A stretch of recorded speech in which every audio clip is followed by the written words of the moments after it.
이렇게 되는 것은 2016년 10월부터 시작된 탄핵 사태를 통해서 한국 사람들의 분별력이 이상하게 되고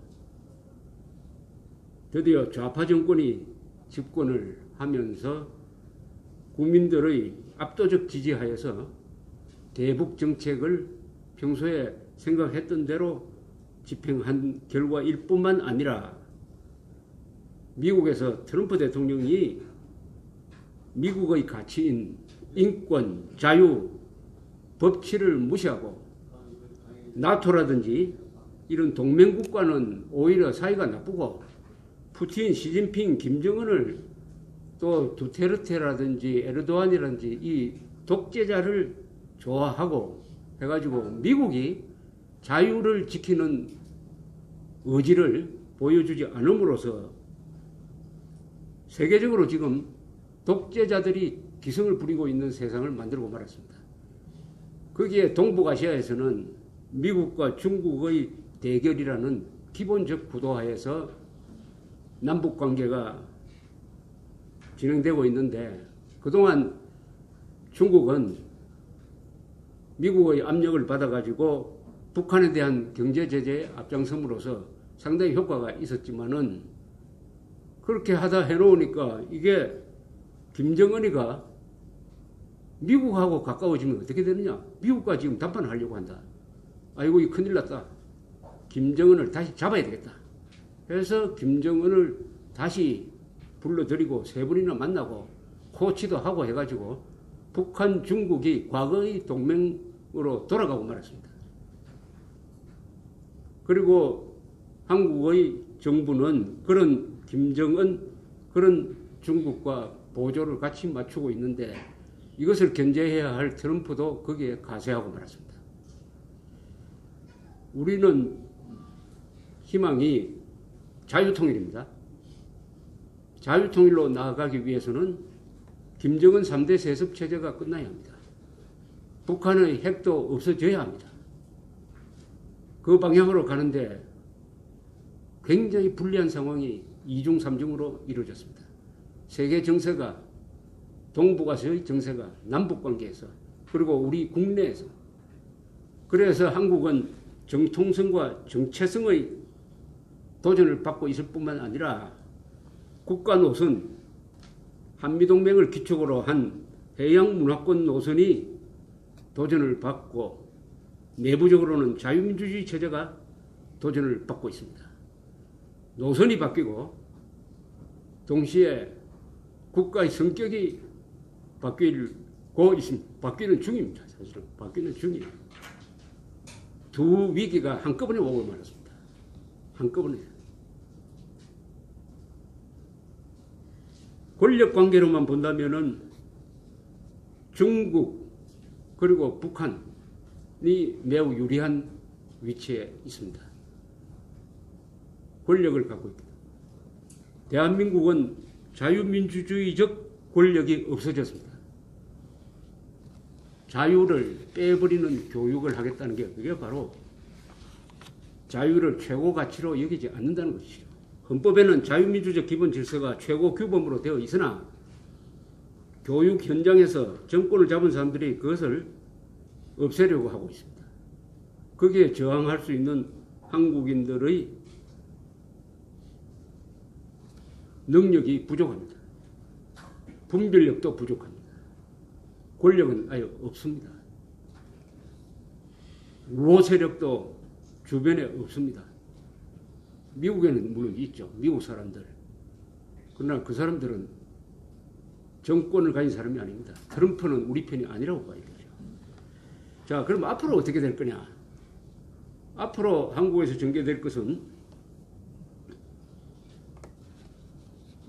지금 진행되고 있는 자유민주주의 체제를 바꾸려고 하는 국채 변경의 시도가 하루하루 계속될 것이고 그 다음에 미국과 북한의 이른바 비핵화 협상은 제대로 진행되지 않을 것입니다.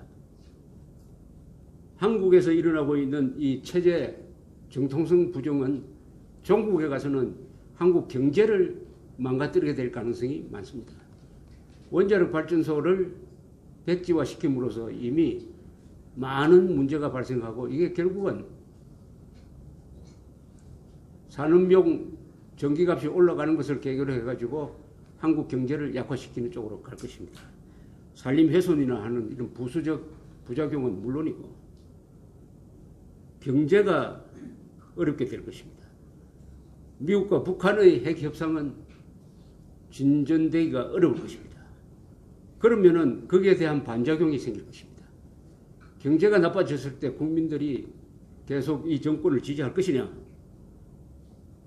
미국의 여론이 미북 비핵화 협상에서 진전이 없을 때 그러면 계속 끌려가도록 할 것이냐? 아니면 제재 국면으로 다시 돌아가자고 할 것이냐? 요 두 개가 앞으로 변수로 남아 있다고 보여집니다. 또 세 번째 변수는 김정은이가 한편으로는 핵 무력 완성에 전력 투구를 해서 성공을 했는데 그 다음 단계로서 이제는 인민들을 좀 먹고 살게 해야 되겠다 하는 이 정책이 과연 성공할 것이냐.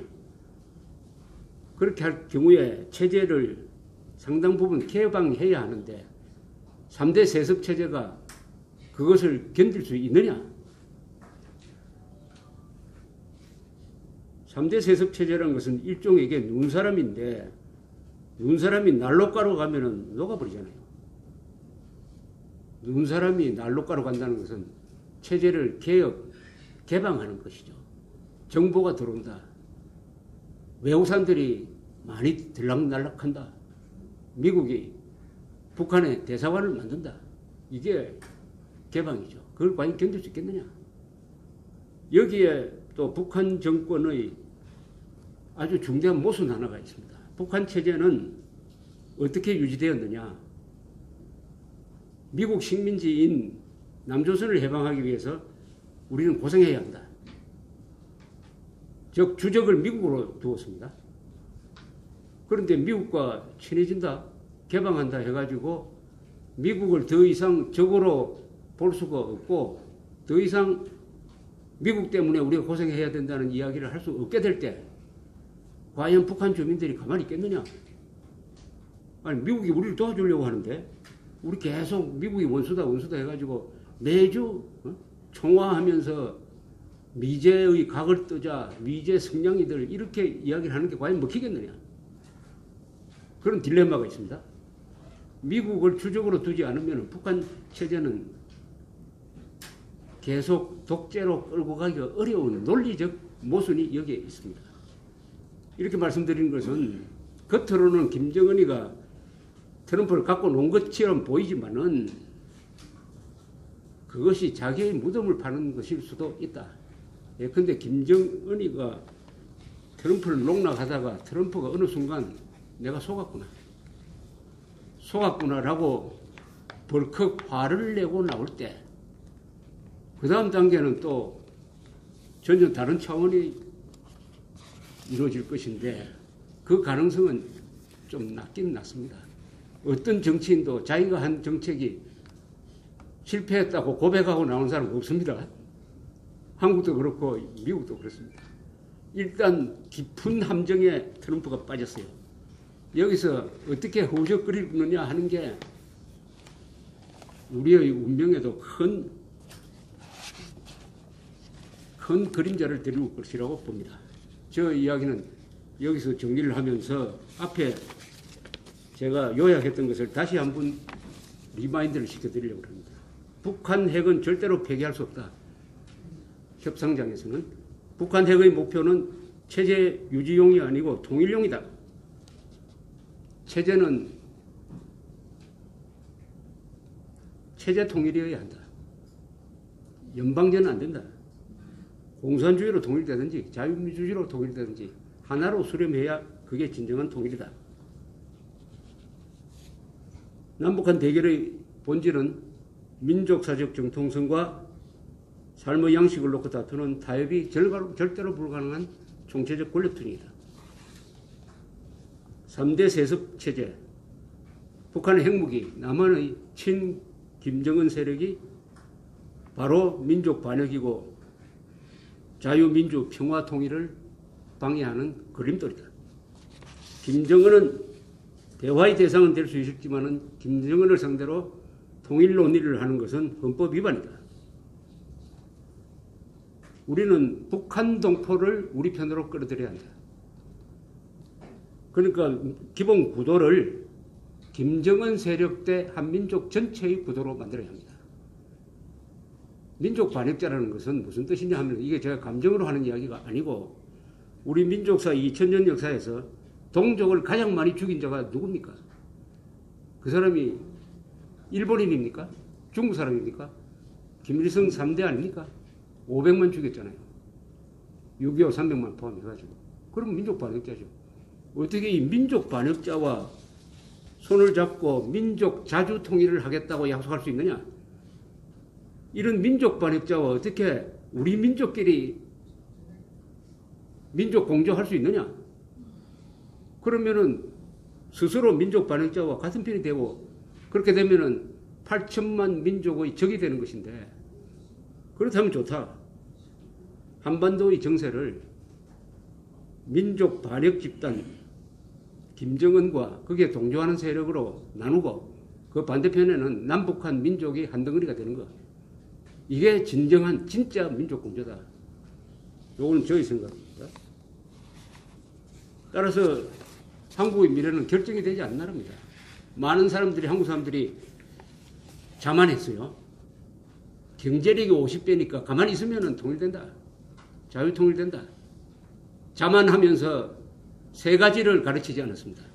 첫째, 공산주의가 절대 악이라는 걸 가르치지 않았습니다. 두 번째, 자주국방 의지를 가르치지 않았습니다. 핵위기가 일어나면은 우리도 핵무장 해야지 하는 이야기는 하지 않고 김정은이가 설마 속였나? 미국이 가만히 있겠느냐? 이렇게 하면서 사드 배치도 반대하고 국방비 늘리는 것도 반대하고 오로지 복지 예산에 집중 투자하는 야윈 늑대 앞에서 살찐 돼지처럼 살아온 점은 없는지 반성해야 됩니다. 그럼으로써 국민의 분별력이 망가졌습니다. 한 국가의 가장 큰 타락은 돈이 많아가지고 결심만 하면은 싸울 수가 있는데도 돈이 아까워서 싸우지 않음으로써 배고픈 군대한테 먹히는 그런 국민이 가장 비겁하고 타락한 국민인데 오늘 대한민국이 바로 그런 국민이 되어버리고 말았습니다. 이것을 인정을 해야 됩니다. 그러면 어떻게 하느냐? 생존 투쟁을 해야 되죠. 아까 북한 노동당 규약을 말씀하셨는데 최종 목적이 전국의 한반도 전체의 주체사상화다 라고 하면은 그렇게 통일된 한반도 8천만은 김일성을 교주로 모시고 우리가 누리는 자유, 생명, 재산 다 갖다 바치고 지금 북한 주민처럼 노예 생활을 하는 수밖에 없죠. 그런 생활을 선택할 것이냐? 아니면 싸울 것이냐? 싸우면 어떤 방식으로 싸울 것이냐? 싸움을 해야죠.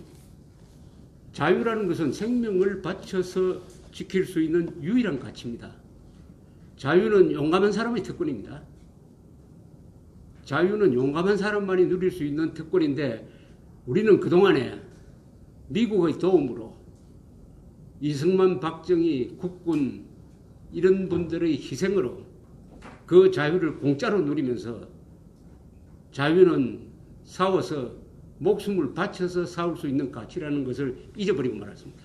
그런데 지금 이제 왔어요. 이제 비로소 아하, 이 자유를 지키려면 목숨까지 던질 각오가 돼 있어야 되겠구나 하는 것을 이제 피부로 느끼기 시작했습니다.